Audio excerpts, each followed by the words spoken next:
When Stadium was first revealed, there was a weird feeling surrounding this game again. This was the biggest thing we'd actually end up seeing since the original launch of Overwatch back in 2016, and people actually seemed excited. Now, to be fair, there were some concerns immediately. The launch roster was nowhere near complete, third person wasn't lining up perfectly for heroes with scopes, and trying to actually explain Stadium wasn't easy. That said, Stadium matches play out across a round-based best of 7 structure where you're locked into one hero for the entire time. Between rounds, you go into an armory, buy items, reorganize your build, and slowly turn your character into something completely different. Powers can be picked up from the armory too, and you can sort of think of them as perks. At specific rounds, you're presented with upgrades that fundamentally change how your hero functions. And just like perks, once you choose one, it's permanent for the rest of the match. By the end of the game, you can stack up to 4, and these reshape your playstyle the most.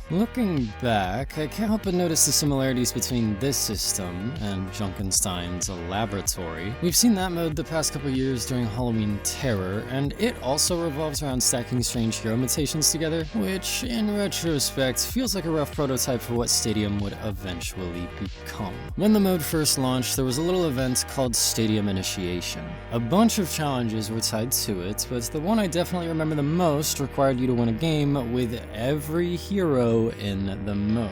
The roster is pretty limited, so this wasn't the end of the world, but base Genji is already a nightmare for me, so an even more complicated version of him was basically a non-starter. I eventually got the win after all of the actual Genji players started posting their builds online, but honestly, that's probably part of what made the launch so fun. Stadium connected with me quickly. Back in the early days of Overwatch, the devs used to take these very heavy swings constantly. Big cinematics, seasonal events, hero reveals, lore drops. The game constantly felt like it was trying something. And while this next part might sound insane to people who weren't around for the release of them, I genuinely think both Perks and Stadium felt like some heavy swings too. By the end of Overwatch 2, I was really starting to question whether that game had earned its name. The dragon becomes me.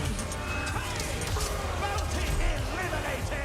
That's a massive score for Genji. Overwatch felt ambitious again. Learning Stadium kinda reminded me of learning the game for the first time, and while I might have felt that way, it also became pretty apparent that most players didn't. Stadium's always felt torn between two different identities. It sits somewhere between a competitive environment and a chaotic experiment. It has rank progression, exclusive rewards, and long-term grinds, but at the same time, it also encourages wild builds, experimental power choices, and intentionally over-the-top hero designs. The mode wants you to take it seriously, while also letting Soldier 76 use auto-aim all the time. This middle ground creates a weird disconnect. Stadium throws a lot at you: currencies, build paths, powers, item synergies, scaling health bonuses, bounty systems, and if you don't understand how all of these pieces fit together, matches can spiral out of control fast. One moment, Stadium feels like this deep, strategic extension of Overwatch, and the next it feels like complete chaos. And because hero swapping isn't an option here, bad picks inevitably feel worse. In traditional Overwatch, if something isn't working, you can just swap and try to stabilize the match. Stadium, however, doesn't let you do that. If your build falls behind early or the enemy team starts snowballing, matches can start feeling impossible as enemies slowly turn into raid bosses through no fault of your own. Although, I also don't think Stadium's balance philosophy was necessarily trying to avoid that. At least from my perspective, the mode seemed more interested in experimentation and escalation rather than keeping everything perfectly balanced.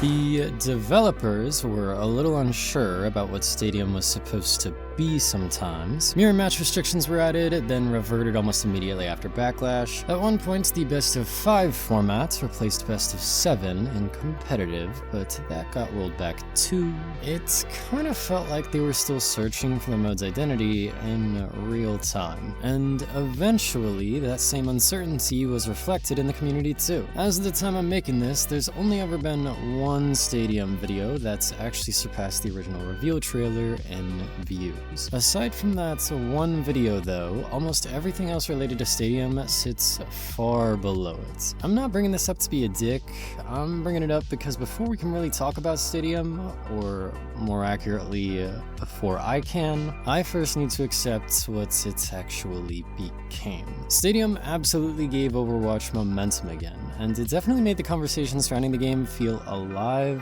but the public-facing numbers never suggested some massive, long-term shift in the game's trajectory. We know this now for certain because we can literally see the difference between the response to Stadium and its launch roster last year compared to the more traditional heroes this year, and that's a little concerning, because Stadium takes resources. Maps, exclusive systems, new powers, unique UI elements, entirely separate hero balancing. So when Stadium's player base started cooling off, a bigger question naturally followed. Was this mode actually growing Overwatch, or was it just splitting the same community across even more niche queues? Or in layman's terms, was it worth it? When I first returned to Overwatch, there were so many new heroes on the roster that I actually felt excited to learn the game again. And Stadium personally gave me that same feeling a second time. This is a mode where you're given a set of tools and told to warp the hero you've already picked until they can deal with the situation in front of them. And after 10 years of Overwatch being built around counter-swapping, I think that's refreshing. I don't think traditional Overwatch is less interesting because of counter-swapping, but I do think Stadium is a little more interesting because it doesn't have it. Builds, powers, item interactions, matchups, positioning, a lot of these concepts already existed in Overwatch, but Stadium throws way more moving parts into the mix. Health, armor, and shields are familiar concepts to most players, but Stadium also adds things like weapon power, weapon lifesteal, ability lifesteal. It's a lot. Whether or not this extra complexity actually makes the mode more or less competitive is up for debate, but you kinda do need to understand these if you want to climb. I think one of Stadium's biggest problems is that it can make a really bad first impression. The mode barely starts opening up during those early matches, so I can totally see how one frustrating experience can completely hide how much creativity is actually inside. Again, Soldier 76 is probably the best example of this. Stadium lets him branch into more supportive playstyles. Running around with a biotic field attached to your feet while still fighting on the front lines really sells the soldier fantasy, but at the same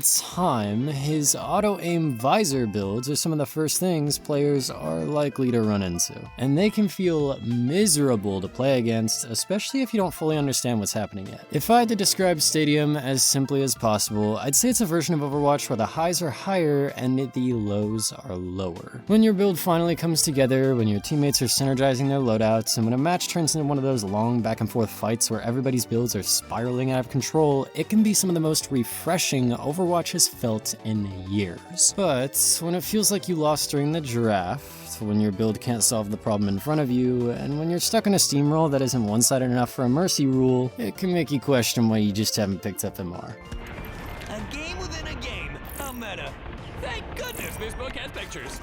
Although, I also think that unpredictability is part of why Stadium stuck with me. After 10 years of playing Overwatch, the regular game almost feels solved. I know that's not literally true, and I know new heroes are still being added constantly, but you get what I mean. Learning Stadium takes me back to when I first learned Overwatch. If the traditional game is the fastball I've been swinging at for the past decade, then Stadium is the curveball. It's still the same game at its core, but it's moving differently now, and I guess I'm just having fun learning how to hit it. The atmosphere in here is different. Stadium doesn't use Athena as the announcer. Instead, it has this loud sports broadcast style announcer. Logos, billboards, jumbotrons, real-time scoreboards, crowds watching from above, spectatorships floating overhead, cameras actively following fights, giant screens showing off everyone's skins like you're participating in some massive in-universe event. Individually, these may sound like small details, but together, especially on top of everything else, the energy changes. When Stadium first launched, it had 3 dedicated modes: Push, Control, and Clash. And while 9 maps might not seem huge at first, 4 of those maps were exclusive to Stadium. 2 others, Hanaoka and Throne of Anubis, had also been previously removed from the traditional game, meaning Stadium basically became the only place where you could still experience versions of them. I love the Overwatch universe, and Stadium almost seems obsessed with letting me spend more time in it. Watchpoint Gibraltar might have been destroyed by Vendetta, but Redwood Dam is beautiful. Paris might have gone down as one of the most infamous maps in Overwatch history, but Place LaCroix borrowed the same aesthetic and somehow became one of the prettiest push maps in the game. Even the modes themselves were adjusted to better fit Stadium. Control caps faster, push maps are shorter, and Clash only asks teams to capture 2 points. I actually get excited to play Clash now. To me, the worst parts of it were always the extremes, those incredibly unfair fights over the furthest points, and Stadium just trims those away. In Season 18, Stadium got Payload Race, a completely original mode built specifically for this playlist. The Thames District and Powder Keg Mine still visually echo places like Kings Row and Route 66,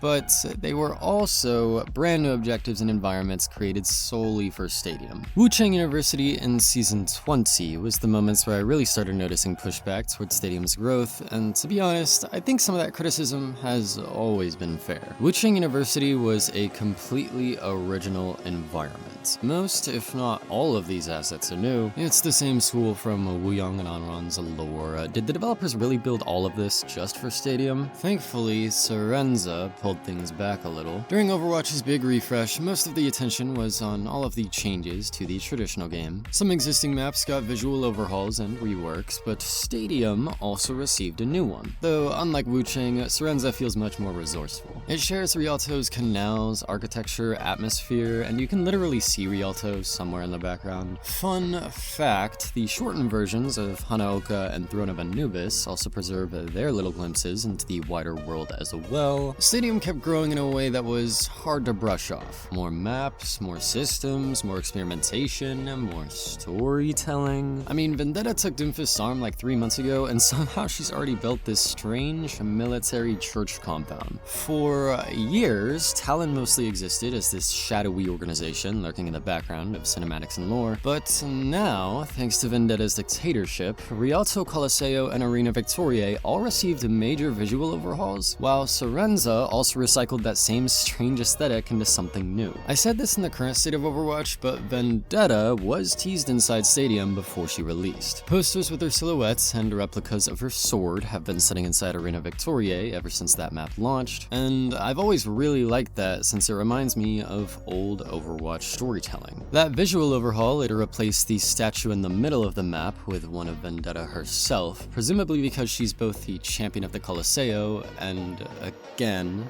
a dictator.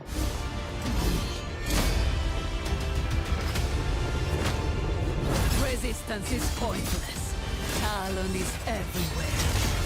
Before Orisa was released, Nimbani's airport terminal was destroyed, and the Doomfist gauntlet that used to sit encased in glass in the payload was stolen. It wasn't much, but those little environmental changes has stuck with me for almost a decade because they made Overwatch feel alive. And ironically, Vendetta Stadium storytelling gave me that same feeling, but it's also reinforced the same pattern. If you weren't playing Stadium, you probably missed a lot of this buildup. I completely understand how frustrating it is watching the developers pour so much creative energy into one thing while something else feels ignored. I used to be a Sombra main, trust me, I get it. But the creative process behind this mode is fascinating. If you go back and watch old Overwatch 2 footage, you can actually see little pieces of Stadium hiding inside years before the mode was conceived. Game Informer uploaded around 15 minutes of campaign footage shortly before BlizzCon 2019, and while I definitely want to break that footage down a little more in depth someday, for the purposes of this video, these temporary consumables seem to be the precursor to Stadium's gadgets. Once you start noticing this stuff, it becomes really hard to stop noticing it. At BlizzCon 2019, during the What's Next panel, you can spot a lot. During the item system portion, there's some stuff that looks similar to items in Stadium. The hero mission segment shows turrets that look almost identical to the spawn turrets Stadium would later introduce. The progression system part has a picture of what would eventually become one of Genji's Stadium powers, and the talent system basically looks like an even earlier prototype for Stadium. Some tiny details somehow survived. The talent showcase shows footage of Genji actually using that ability from before, and back then, it was called Dragon's Breath. Aaron kept that exact name years later when it eventually became a power. Bro, just hearing Jeff enthusiastically explain stuff that would survive inside Stadium is kind of surreal.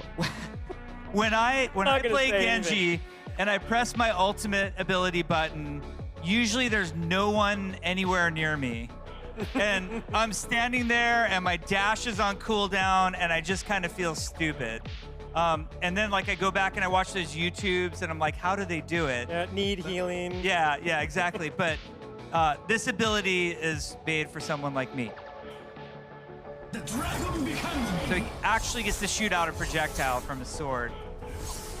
So it gives a lot of extra ability. You know, you could really tune Genji to your playstyle and really adjust it. Not every Stadium power came from the campaign, obviously. A lot of these ideas clearly had to be redesigned once Blizzard started moving them from PvE to PvP. But even then, some inspirations are impossible to miss. Tracer's old talents don't really resemble her Stadium powers much, but Reinhardt's absolutely do. Fireburst, Frenzy, and Amplification Field all look familiar. Mei's the Snowball Effect talent clearly feels like the foundation for one of her Stadium powers, and Lucio's old Healing Wave and Beat Matching talents also seem similar. Stadium feels like it's been built around the same exact philosophy the cancelled campaign seemed to have. Take an existing heroes kit and let players bend the rules a little. Sigma is probably my favorite example of this. One match you can fully lean into his hyperspheres, throwing extra projectiles around the map and constantly lowering the cooldown of your rock. The next, you could turn him into a barrier-focused tank, where a shield keeps orbiting around his body while Kinetic Grasp keeps restoring its health. And to me, that's the appeal of this mode. After the main feature of this game was no longer being advertised as a selling point, Overwatch 2 became incredibly difficult to defend. Absolutely nothing about that product could even begin to justify the number at the end of its name until Stadium. When I play this, it almost feels like I'm stepping into the deeper version of Overwatch that I was originally promised years ago. Not literally the campaign itself, obviously, but the same design philosophy or ethos behind it. Stadium felt like the closest thing Overwatch 2 ever had to justifying its own existence. It, alongside the release of perks the season before, really did feel like an attempt to pave over the old, cracked foundation. 2 upgrades, 2 choices, 2 alternative ways to play. Stadium launched on Season 16 of Overwatch 2 on April 22nd, 2025 with a roster of 17 heroes. 6 supports, 6 DPS, and 5 tanks, you can see them all here. Then, Freya got added during the mid-season update, seemingly because she was the newest and most exciting hero at the time, and after that, the roster expanded fast. Season 17 added Zenyatta, Junkrat, and Sigma. Season 18 added Brigitte, Pharah, and Winston, with Tracer arriving during that mid-season update. Interestingly, the original roadmap actually showed Sojourn debuting in Season 18 instead of Pharah, which makes me a little curious about what happened behind the scenes there. Season 19 then added Sojourn, Torbjorn, and Hazard. Season 20 added Wuyong and Doomfist. The new Season 1 brought Vendetta, Season 2 launched with Ramatra, and a little over a week ago, Jetpack Cat arrived during the mid-season update. Funnily enough, Jetpack Cat might actually be the perfect representation of Stadium. That concept originally came from Jeff's era too. It was one of those old experimental ideas that never fully materialized back then, but Aaron's team eventually found a way to make it work. I plot for years. I forge an army worthy of carving my name across the world. And Overwatch puts a house cat in a jetpack. What a contemptible farce. The pacing of new hero releases definitely slowed down as Stadium's first year went on, but I don't think we can draw any definitive conclusions from that yet. Maybe it was a response to the mode's declining popularity, or maybe the developers simply realized that releasing 4 quote-unquote new heroes every season was never going to be sustainable. The amount of content Stadium got during that first year was kind of absurd. I enjoyed some seasons more than others, and I definitely liked some additions more than others too. Juno and Freya in Season 16 were rough. Hazard definitely had some problems in Season 19 as well. Flying heroes were a massive issue early on, and Hazard's spike guards seemed to interact way too well with Stadium's cash system at first. But honestly, that's just how Overwatch has always worked. Some metas are fun, some are miserable. The bigger problem that worries me long term is the queue times. Quick play 5v5, quick play 6v6, competitive 5v5, competitive 6v6, stadium quick play, and stadium competitive. That's now 6 6 major queues before you even touch the arcade. Depending on my rank and the time of day, queuing support in Stadium can sometimes take 10 to 20 minutes. Usually, it's much shorter than that, and after the first match, the estimated wait times are often way longer than the actual ones, but even then, this still sucks. I've rarely touched Stadium Quick Play. Crossplay is the only thing that makes it appealing to me, but I've got about 300 hours in the competitive version. A lot of that came during Stadium's first few seasons when everything still felt fresh and shiny, but I also put up similar numbers once Wuyong was added. I'm obsessed with this man. I'll talk about my favorite builds another time. My traditional competitive profile is literally just supports, but here, my most played heroes are Lucio, Wuyong, Soldier 76, Hazard, and Sigma. Stadium gets me to step outside my comfort zone, probably because the mode feels a little looser than traditional Overwatch. I guess I just don't feel as much pressure to perform here, and it also doesn't hurt that there's rewards for achieving specific ranks with each role. Of course, another thing that kept me playing was how aggressively the mode evolved. Build sharing arrived in Season 17, Season 18 introduced additional anti-air items, gadgets showed up in Season 19, the new Season 1 adjusted when powers unlocked so players could access their full builds faster, while also introducing the Hero Builder system that actively guides players through the build process. It reacts to your choice, suggests different paths, and just genuinely makes Stadium dramatically easier to understand.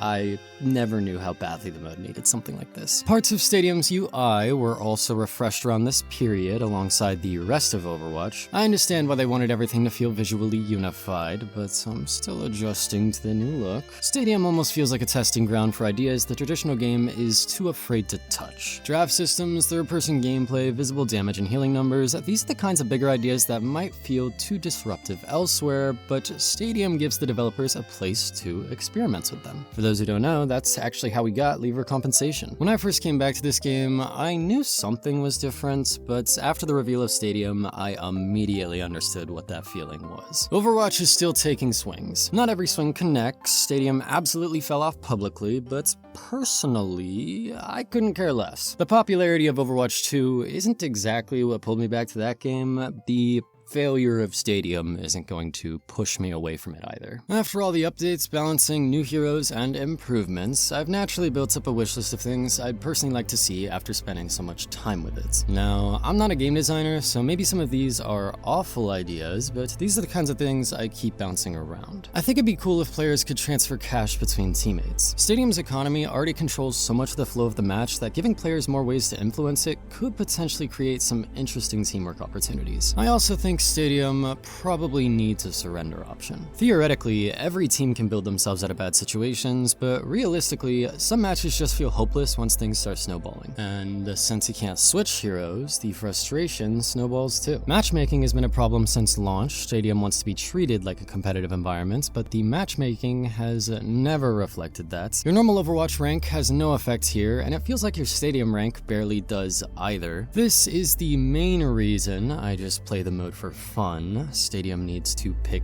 a lane. The mode exists in this weird middle ground where even the competitive version barely feels like traditional competitive Overwatch sometimes, and now the devs either have to fight that or accept it. Personally, I've never seen the need for 2 queues. I feel like if they merged the two together, made it fully crossplay, and dropped the competitive label, they could improve queue times, set better expectations, and probably solve a lot of the weird identity problems all at the same time. Although I know at least part of these problems comes from how strange Stadium's design has always been. Overwatch is a hero shooter, but a lot of Stadium's mechanics seem to be traditionally associated with MOBAs. I don't have much experience with these games myself. I've played a little bit of League with friends, but that's about it. The economy system, the bounties, the builds, the scaling stats, the active items, the spawn turrets, Stadium is already borrowing a lot of that same design language, and I kinda wish the devs would lean a little further into that. Like, maybe Stadium only feels weird right now because the concept just hasn't been pushed all the way. Let's see if they can come back next round. Summit's not right here. What's going on out there, guys? We just gave them that one. It was pity. What can we do better? Okay, the Zarya is frying us. I could build Beam Flexion for Zarya. Let me sell something real quick and buy that one. Let players destroy the spawn turrets for rewards, recycle more stuff from the campaign, and maybe turn those unused null sector bots into neutral objectives around the map. I love Stadium, but I also can't deny that this hero shooter MOBA hybrid probably deserved a little more time in the oven. That weird unfinished feeling even extends beyond the gameplay. For most of Stadium's first year, if you really wanted to understand the mode deeply, you were more likely to end up on Stadium Builds.io than inside the actual game. Players use this site to share loadouts, rank builds, post guides, and explain item synergies because Stadium itself just wasn't very good at teaching any of this yet. And while the hero builder has helped immensely, I still think more can be done in this area. If the devs genuinely see Stadium as a long-term pillar of Overwatch, then the mode definitely deserves its own onboarding, tutorial, and identity instead of just sending players back to the exact same training range from 2016. That's not inspiring any creativity at all. Now, there was a leaked Stadium training range a little while